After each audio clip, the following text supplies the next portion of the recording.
हमने एक तो अटॉर्नी जनरल साहब को उसने हदायत की है, प्राइम मिनिस्टर साहब ने, शहबाज शरीफ साहब जो हैं वो वहाँ पे एफिडेविट दे के तो कभी हमें एक चीज़ के ऊपर भाषण दे रहे हैं, कभी दूसरे पे भाषण दे रहे हैं। असूली तौर के ऊपर तो हाई कोर्ट को आज खुद नोटिस लेके शहबाज शरीफ को बुलाना चाहिए था।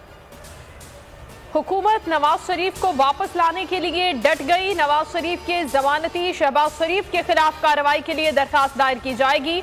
फवाद चौधरी कहते हैं ऑपोजिशन लीडर ने 4 हफ्तों में नवाज शरीफ को वापस लाने की जमानत दी थी। अदालत को आज खुद नोटिस लेते हुए शहबाज शरीफ को तलब करना चाहिए। सारे इत्तेहादी हुकूमत के साथ हैं, किसी ने मिनी बजट पर एतराज नहीं किया। हुकूमत नवाज शरीफ फोबिया में मुब्तला है। ये ख्वाब में नवाज शरीफ को देखकर हड़बड़ा कर उठ बैठते हैं। हुकूमत को आवाम की फिक्र नहीं, बस डर है कि कहीं नवाज शरीफ वापस ना आ जाए। एहसन इकबाल की तनकीद मरियम औरंगजेब कहती हैं हुकूमत का सुबह शाम बस एक ही राग, शहबाज शहबाज शहबाज। मौजूदा हुकूमत नाजायज और नाअहल है। 23 मार्च का मार्च हुक्मरानों की रुखसती का आगाज होगा। तमाम ऑपोजिशन जमातें शिरकत करेंगी। मौलाना फजलुर रहमान की गुफ्तगू, कहा खैबर पख्तूनख्वा बल्दियाती इलेक्शन में वो गैर जानिबदार रहे, अगले मरहले में भी बुरा हाल होगा। फरूख हबीब ने रद्द अमल में कहा पीडीएम का क्विक मार्च होने वाला है और आखिरी मंजिल अडियाला जेल है।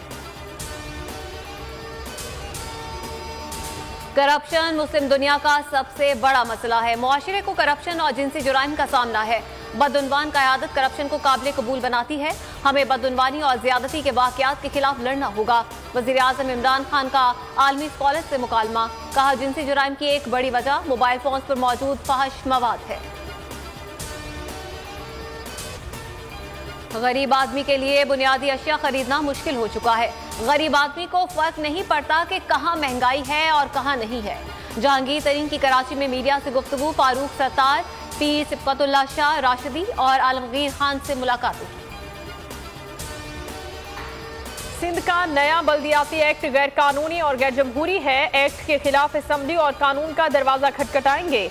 असद उमर का ऐलान, कहा सिंध में 20 अरब रुपए की गंदम चोरी हुई, नहीं मालूम कौन से चूहे थे जो गंदम खा गए। सईद गनी का जवाबी वार, कहा सिंध हुकूमत ने गंदम चोरी करने वाले चूहों को पकड़ा। एक चूहा कोरोना फंड के 40 अरब रुपए खा गया। हक तो कराची को तहरीक जारी, जमात इस्लामी के धरने का तीसरा रोज। अमीर जमात इस्लामी कराची हाफिज नईमुर रहमान कहते हैं जद्दोजहद फैसला कुन मरहले में दाखिल हो चुकी। धरना तहरीक को मजीद आगे बढ़ाएंगे। अगर पुरअमन धरने को खत्म करने की कोशिश की गई तो पूरे शहर में धरने दिए जाएंगे।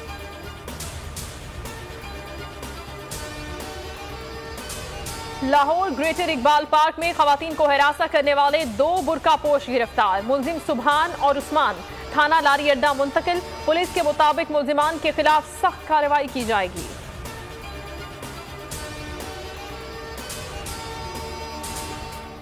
इस्लामाबाद, कराची और लाहौर में कोरोना की जनूबी अफ्रीकी किस्म ओमिक्रॉन के केसेस में तेजी से इजाफा होने लगा।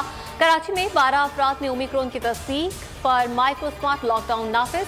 असद उमर कहते हैं नई लहर के आगाज के बाद से सबूत सामने आने लगे हैं।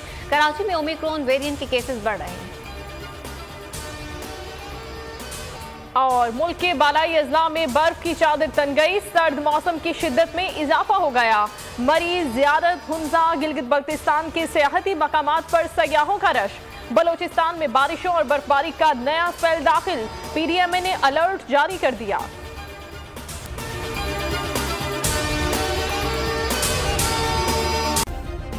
सब्सक्राइब करें और बेल दबाएं ताकि कोई खबर रह न जाए।